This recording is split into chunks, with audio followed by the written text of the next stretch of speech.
Buenas hermanos de la Iglesia Unción de Guerra, hoy mi esposa Laura Quiroz y yo, Federico Montero, les traemos una palabra de parte del Señor. Para eso le vamos a pedir a Él que nos ayude y que nos dé su sabiduría. Señor mío, Dios mío, bendito eres, grande y poderoso mi Señor. Tú eres el creador de todo el cielo, toda la tierra y todo lo que hay en el universo.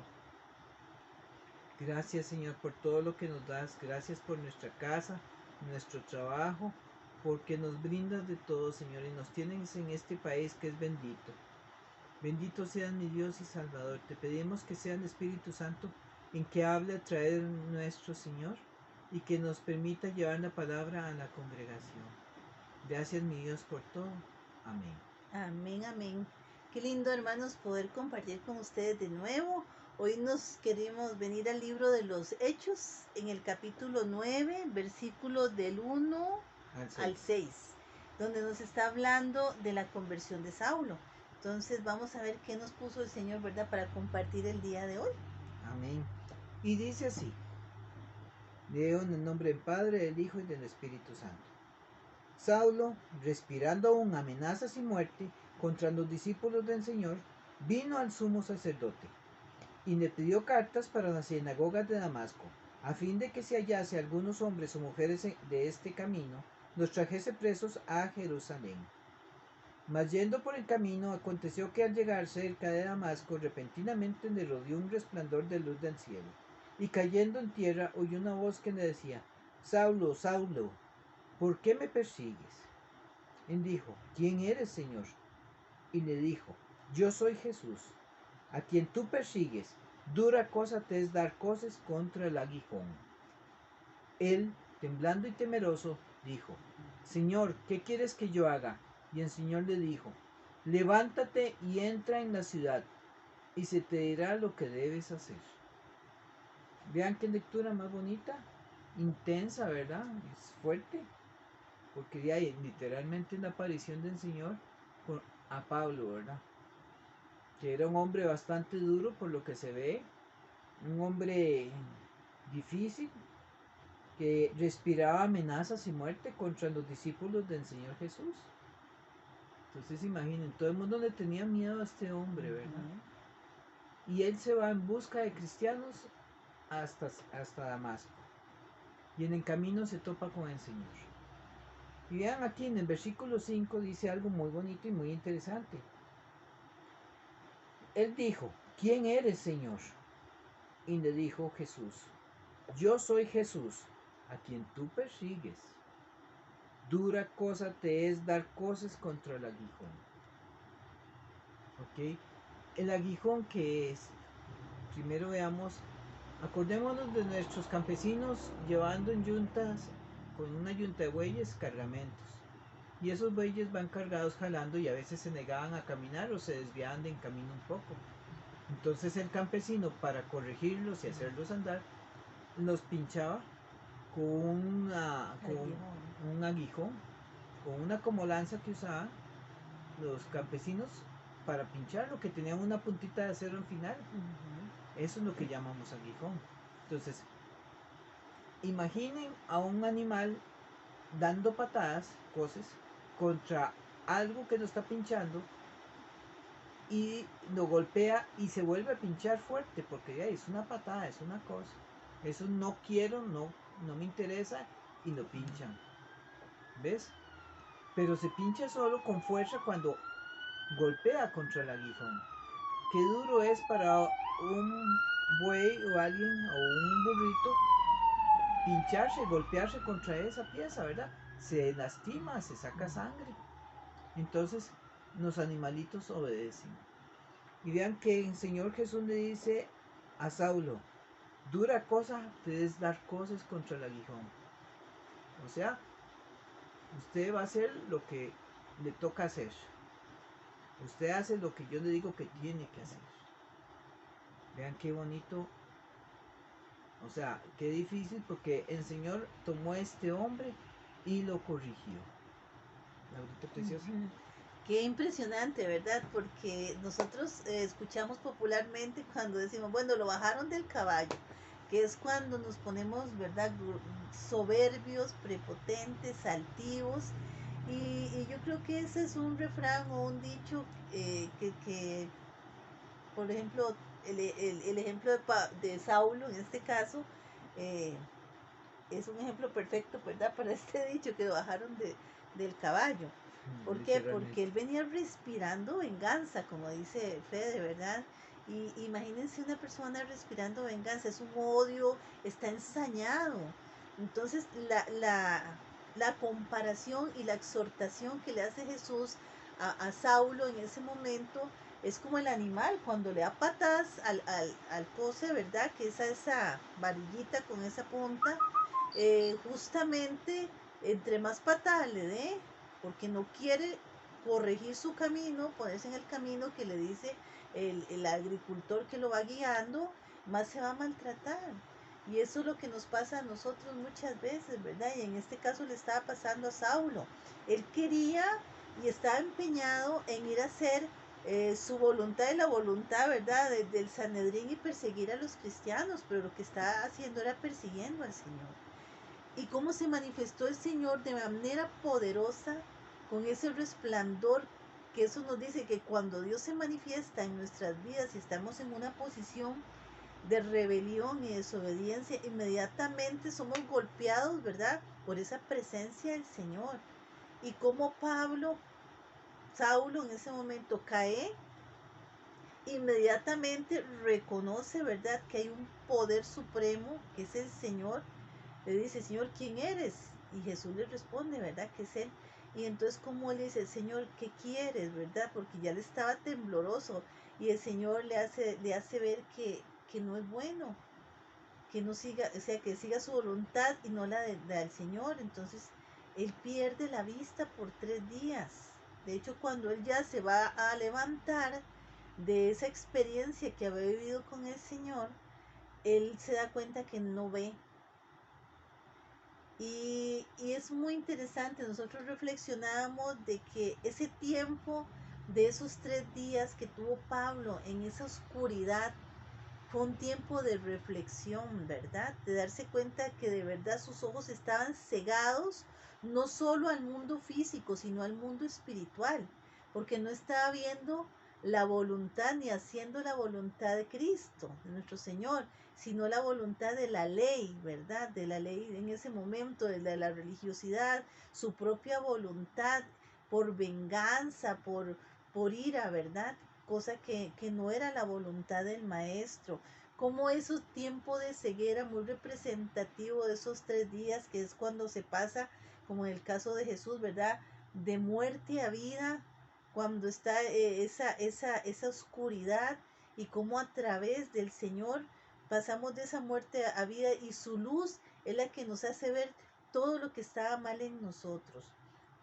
Entonces, acá la palabra nos hace reflexionar a nosotros de que cuando el Señor viene y nosotros hemos tenido una actitud de prepotencia y de orgullo, y esa luz viene y resplandece en cada uno de nosotros, y el Señor, ¿verdad?, nos quita esa posición de orgullo y de altivez. Muchas veces es tan grande esa presencia, que más bien quedamos como dicen cuando quedan como encandilados, ¿verdad? Encandilados. Y nos damos cuenta que realmente hemos sido ciegos, que hemos querido hacer nuestra voluntad y no la voluntad del Padre, y caemos en tiempo de reflexión. Vea que Pablo ni veía y no quiso comer. Casi que tuvo un ayuno, ¿verdad? Un tiempo de ayuno en donde de verdad menguó él para que Cristo se exaltara. Y es maravilloso cómo el Señor nos da este ejemplo, para que nosotros, ¿verdad?, queramos hacer la voluntad del Padre y no la de nosotros. Nos llama a un tiempo de arrepentimiento.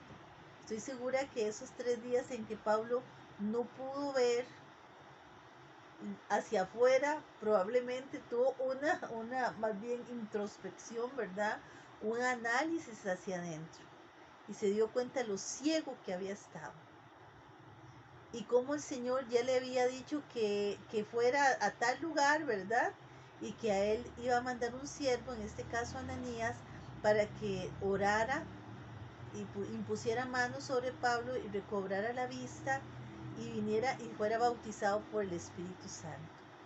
Cuando el Señor viene a nosotros y nos hace reflexionar y caemos en ese tiempo de reflexión, de ayuno, de introspección, de análisis, le pedimos al Señor que sea Él el que siga dando la luz, porque es necesario que quien nos dé la luz y quien resplandezca en nosotros es Jesús.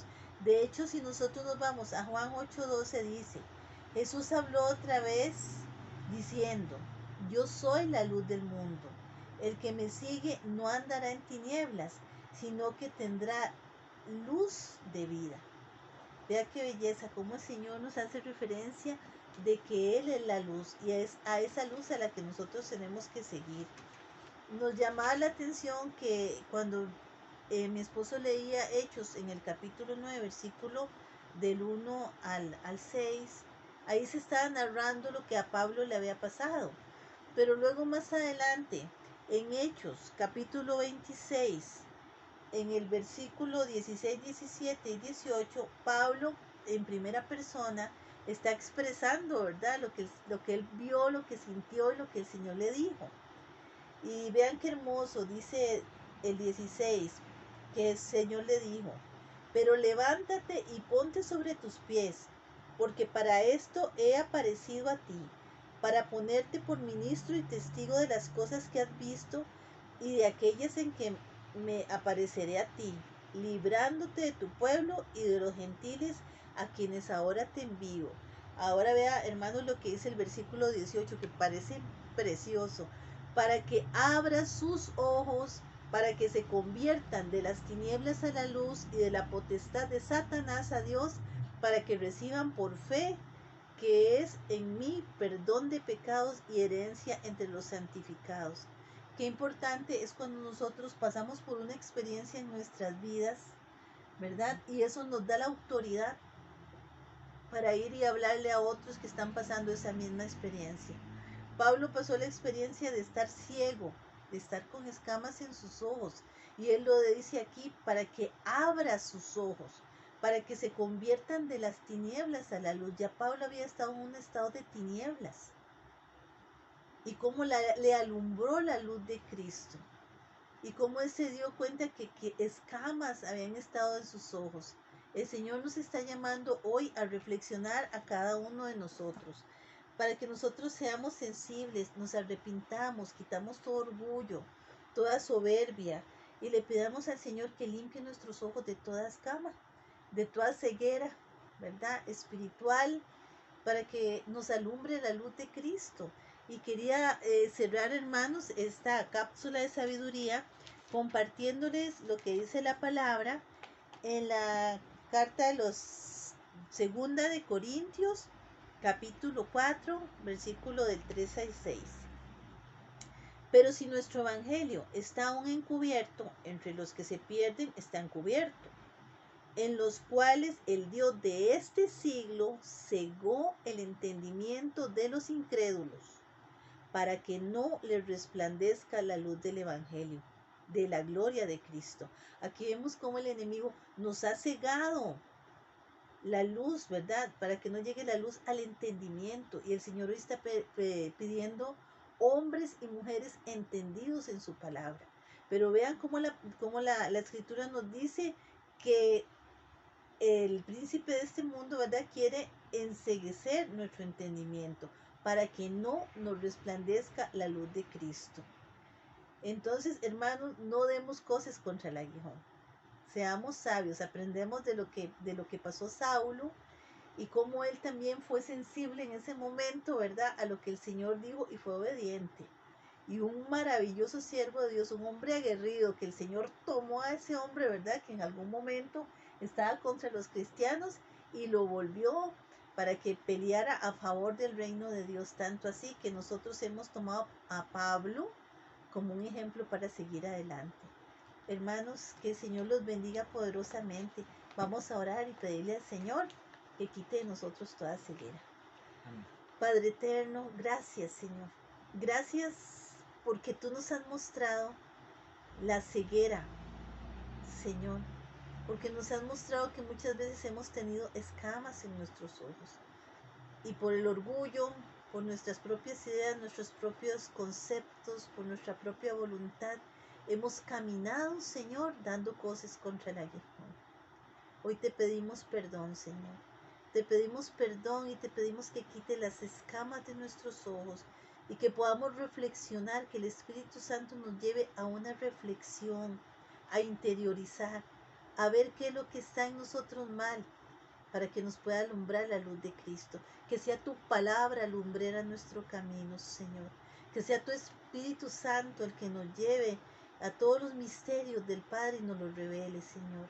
Gracias, Señor, por enseñarnos la palabra.